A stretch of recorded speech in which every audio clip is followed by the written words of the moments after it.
Okay, what's happening? Another review because I've watched so many movies recently. It's called The Man from Earth. It's from 2007. I guess it's kind of a sci-fi movie, but really, without spoiling it, I think it's safe to say a couple of things. Most of it takes place in just like basically a cabin. It's like just people talking is the whole movie, which is kind of an interesting concept. Although I don't know, it can sometimes feel a bit gimmicky. These kind of movies where they're very limited, but often that could be something that gives you good art, good movies and ideas when you're limited. You know, when your special effects are limited or when your budget's limited, it means you have to be creative about showing things.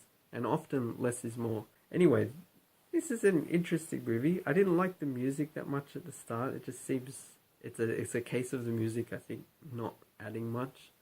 It's not really necessary. The film feels kind of low budget. I think there's maybe one actor I recognize. Some guy, older guy, I guess character actor.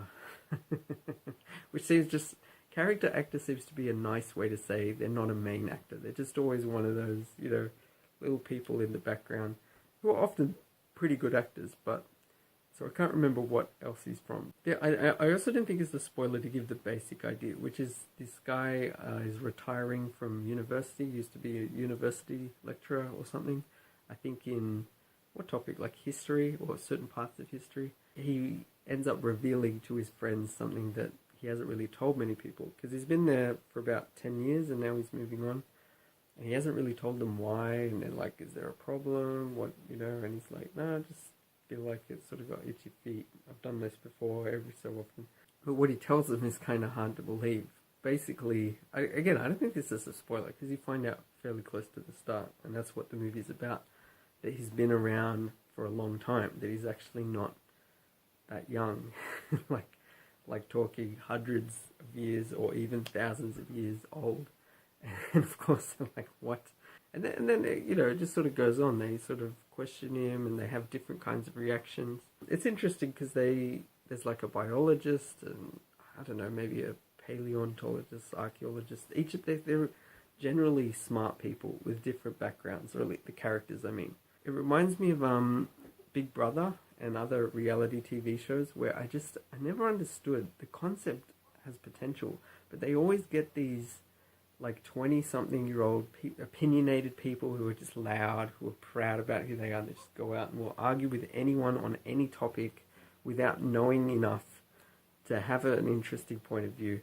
I just feel like, why can't they, if I was doing Big Brother, like a social experiment, a reality show, I'd be getting like a physicist, a mathematician, a writer, an actor, a musician, a philosopher, an economist, just you name it, like a regular construction worker, someone from a really rich background, like a prince or something, someone from the outskirts of royalty who literally grew up with a spoon in their mouth, sort of thing.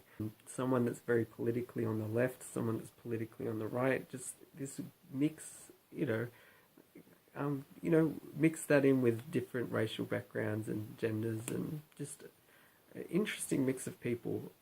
Just imagine the kinds of interesting discussions you might get. I mean, some of them might not be as interesting as others, but and this movie seems to have a little bit of that going for it. Like when you actually have intelligent people pondering a thing, even treating it a bit as a hypothetical. Let's say someone did exist for a very long time.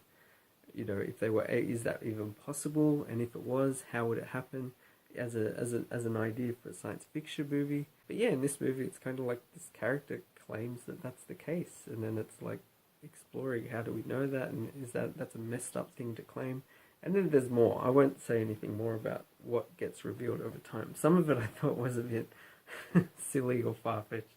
But one of the biggest plot holes to me is that one of the first things I would say, if someone told me that, I'd be like, okay, that's weird. First I'd be like, well, when were you born? Do you know? Or, okay, do you have a driver's license? And if so, why does it say that date on it? The biggest point of proof would be, do you have photos of yourself from the 1950s or the 1920s? Or even a painting of yourself from, like a self-portrait from the 1600s or 1700s. Like, give us some, you must have lit some things from history, something.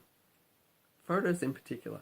even a photo like from 19, like if it was today, I'd say a photo from 1980 of you looking more or less the same as you do today, and then I'd be like, wow, that's even that would be kind of crazy. But they don't really seem to question it seriously. And it is interesting. The character gives some kind of good points. Like there's a part where someone says, "Where were you in, like, let's say 1819? You know, where were you? What were you doing?" And then he asks the question, "Well, where were you on this day last year, like a year ago?" And you know, you might not know exactly where you were. So for him, knowing where you were in a specific year is kind of like knowing where you were on a specific date in a given year. You tend to remember things. For us, we remember things in blocks of maybe years and stuff. There might be certain dates, but generally we're not going to remember a specific date. And similarly for him, he will remember things in decades or hundreds of years where he spent time. He might not remember a specific year, what he did, where exactly was he on that in that year. He might have been moving around. It's a kind of a good point, but there's some other things like this. Ask, you must have some relics, and he's like, he uses a pen as an example. Pens are terrible because people lose pens all the time.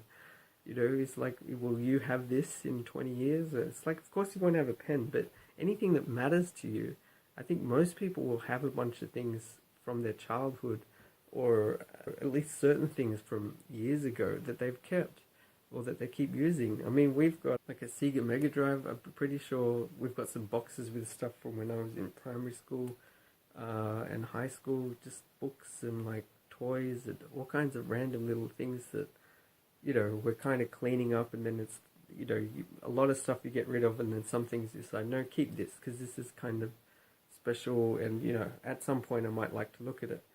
Photos, there's photos from when and video from when I was a little baby. Like, you gotta, there would have to be some photos of videos of him from the 1950s, from the early 20th century. So it doesn't, like it, and then it's like, okay, maybe he's choosing not to show that stuff. But in that case, I would just say, look, I don't believe it. So it's like, either he wants to tell them the truth and prove it, like, or if he's not going to prove it, then it's just, you're just annoying people by claiming something that's ridiculous. So that, I did think that was a weakness. But anyway, the movie's interesting. I don't want to spoil the details of what happens because there's a few ups and downs. The conversation's interesting. Is it true? Is there more to it than that? Or is it just some, like, one of them intelligently points out at a certain point that there's sort of three possibilities. Either he's telling the truth, or he's crazy, or he's a liar. And it seems like that sounds like pretty sound logic. One of those three pretty much has to be true. So I mean, I reckon if that sounds interesting to you, a movie with like no action, nothing else going on, just people sitting, talking, exploring some interesting things. Like, I'd say the topics include what you would probably guess, like religion, is he immortal? There's little ups and downs that I think are fairly realistic where people get annoyed. Like, you know, you'd be angry if someone was lying about certain things, or if you felt they were lying or just making stuff up. There's questions about science and maybe evolution and even our lives and memories and what that means to us. And yeah, it asks some interesting questions. So yeah, if that appeals to you, I'd say it's worth seeing. But yeah, I wouldn't say it's amazing. It's just a thought-provoking movie. That was kind of cool. It did make me think. I mean, it doesn't seem completely obvious why everyone has to die. Like, I don't think aging is necessarily automatic. I think it's, if you keep things fresh and exciting for yourself, if you want to do things, then things are fresh and exciting for you. I kind of have this theory that people die inside before they die on the outside. Like, people in Inside Out, there's a part where Riley decides not to, you know, it's kind of like there are certain fun things to do in life that you start as an adult, you think, oh no, I can't do that. And that's when you start shutting down. It's like, no, I can't do that. And no, I'm too old for that. And no, someone like me doesn't do that. And that's when I think you start limiting yourself and you start doing the same things every day, all the time, the same ideas. And you lose something. Whereas little kids they're innocent. They'll just do anything. There's no reason for them to feel, no, you can't do that. I even think maybe animals have a bit of that quality sometimes. But anyway, I mean that might not relate to health, but I think keeping things fresh. If you're always trying things and doing different little things, I think you're more likely to keep your youth for longer.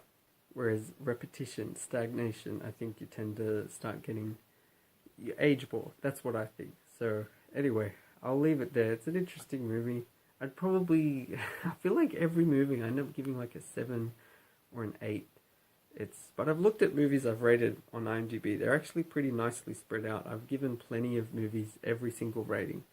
But yeah, it's just not, I don't know if I'd quite give it an 8. It doesn't quite take things far enough. It's not profound enough for my liking. And parts of it are a little bit silly.